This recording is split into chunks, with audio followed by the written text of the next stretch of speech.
All right, and we are back here on the GSMC Football Podcast. And for the fourth part of the show, we're going to now get into talking about what teams that made the postseason this year could miss out on the postseason next year. So, I mean, obviously, this is very early in the process. I mean, we're not even, I mean, this year isn't even over yet. We still got one more game. But of the teams that have made the playoffs, who's most likely to miss out? I mean, the Buccaneers could be one. With the NFC South getting better,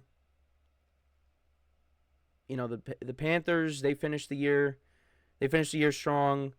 The Falcons, I mean, look, if Kirk Cousins doesn't have that midseason fall off, we're looking at the Falcons possibly making the playoffs. And the Bucks, they dealt with a lot of injuries this year. And, they kept fighting and they made it. And give them credit. And now they lost their offensive coordinator. They lost Liam Cohen. So now Baker Mayfield has gone from Dave Canales to Liam Cohen. And we'll see what they do there. But, the defense, they need to revamp that defense. They really do. I could definitely see a scenario where the Bucks miss out. I can. Just because of, the increase in competition in the division. You lost Liam Cohen as the offensive coordinator. Maybe Baker Mayfield struggles next year. Maybe they don't revamp the defense. So, I think that's the side of the ball that they need to address because, you got the running backs. You still have a pretty good offensive line. Baker Mayfield is your quarterback going forward. The receiving core with Mike Evans and, we'll see what they do with Chris Godwin if they bring him back. But even if you don't, you got Jalen McMillan. Maybe you take another receiver in the later rounds in the draft. But, I mean, and, they got Kate Otten, who's a decent tight end. For me, the Bucks need to address, the defense. But I could see them being a team that misses out next year. Looking at some of the other teams, I mean, it's tough to say. I mean, you look at the NFC North teams. 3 of them made the playoffs this season. Is that going to be the case next year? Are the Vikings going to get the same level of like if Sam Darnold comes back, or if they end up moving off of them, are they going to get the same level of quarterback play they did this season? Because that's part of the reason why they had such a great record. Now they have a great roster. Both sides of the ball, they got players all over the place. There's some veteran players that they actually they have a decent amount of free agents, I believe. But are they going to have the same kind of season or similar season this year, next year? I mean, again, I'm curious to see what they end up doing with the quarterback position. How does that end up playing out? Do they bring back Darnold? Do they not bring back Darnold? I mean, Kevin O'Connell is a very good head coach, and he did a great job. He's likely going to win Coach of the Year. So, we'll see. We'll see what happens. And then you look at the Lions; they lost their coordinators. We're really going to see what Dan Campbell is made of. Like, is that going to? I mean, I don't think it's going to impact them to the point where they're going to miss the playoffs.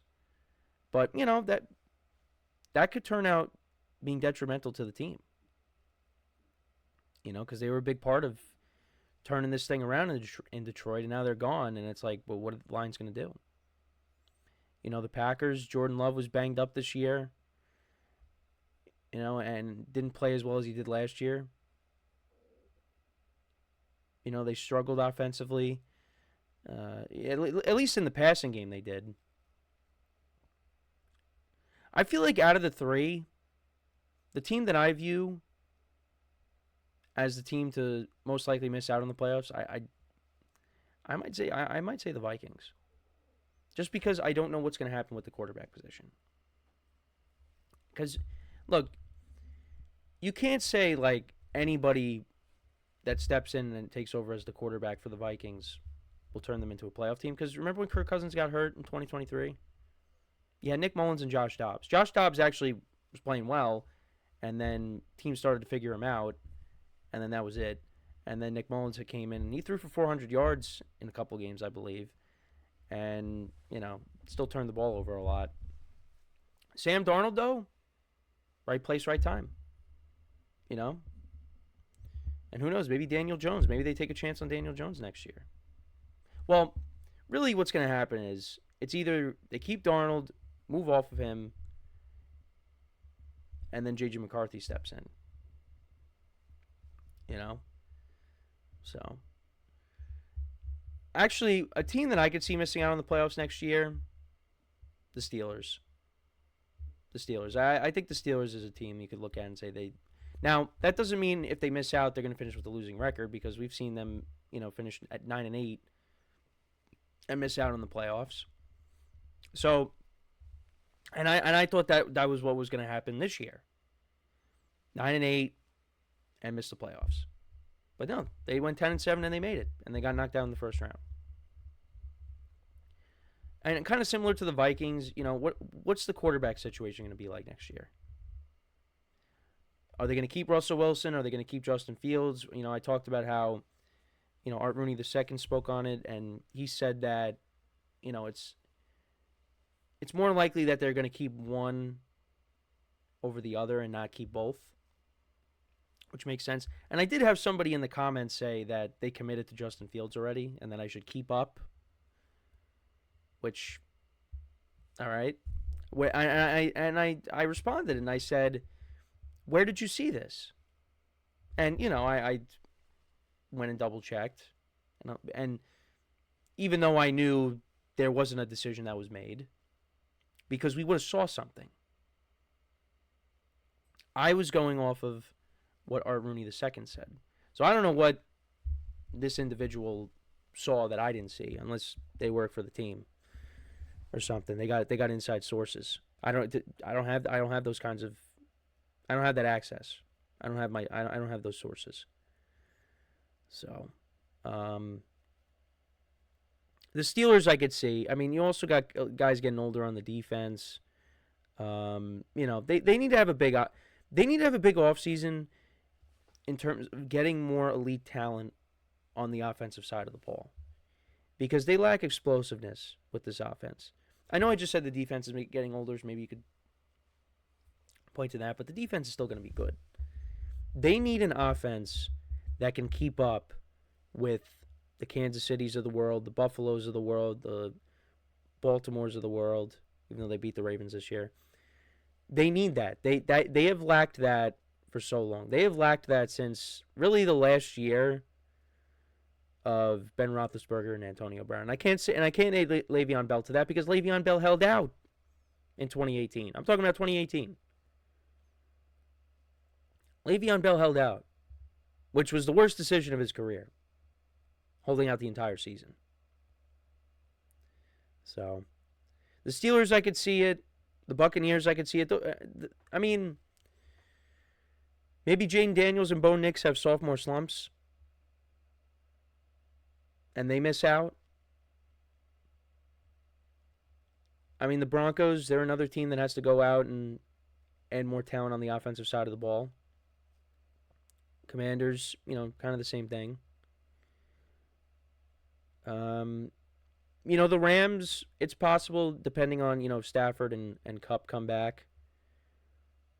I mean, I think if Stafford, left or retired, then, obviously the Rams are kind of left in no man's land. Like, what are they going to do at quarterback? I mean, the defense showed improvements this year. They got a young defense, a young defensive line. And, it started to play better. And, if it wasn't for the snow, I mean, the Rams could have been playing in the championship game. So I could see them missing out on the playoffs, possibly.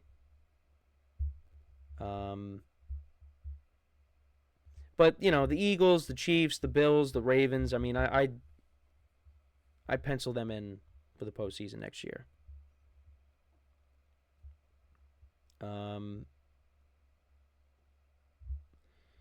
But the other teams, I mean, I think you could, I mean, obviously injury.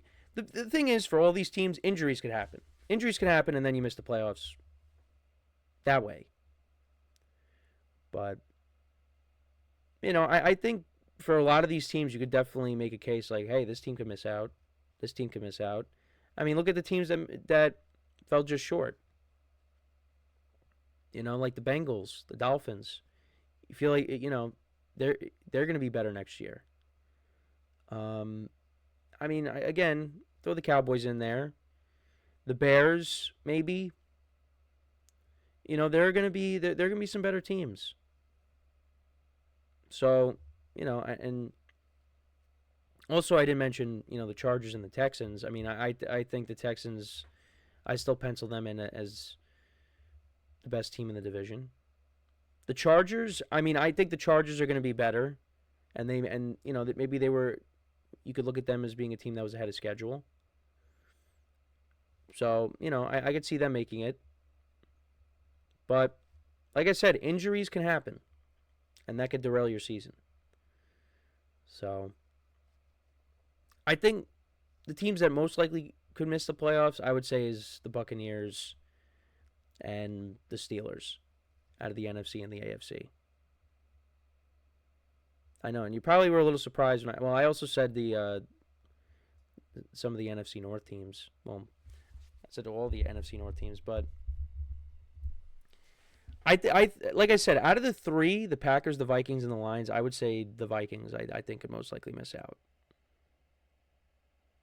just because the quarterback play, and that kind of hurt me this year because I didn't have them finish with that good of a record. And then Sam Darnold went out and had his year, and wasn't a good prediction. And once the Super Bowl is wrapped up, we're gonna go back and we're gonna look at how I had all the divisions how I had all the divisions playing out this year, and how accurate I was, because I really wasn't that accurate. I wasn't. So, but let me know what you guys think though. What teams do you most likely see missing out on the playoffs that made the playoffs this year? Let me know in the comments. So we're going to take our final break of the show now. And then when we come back, we'll talk about the New York Giants. We'll talk about Joe Shane, some comments that he had on the number 3 overall pick, what the Giants can end up doing with it. So for one final time today, stick around, and we'll be right back here on the GSMC Football Podcast.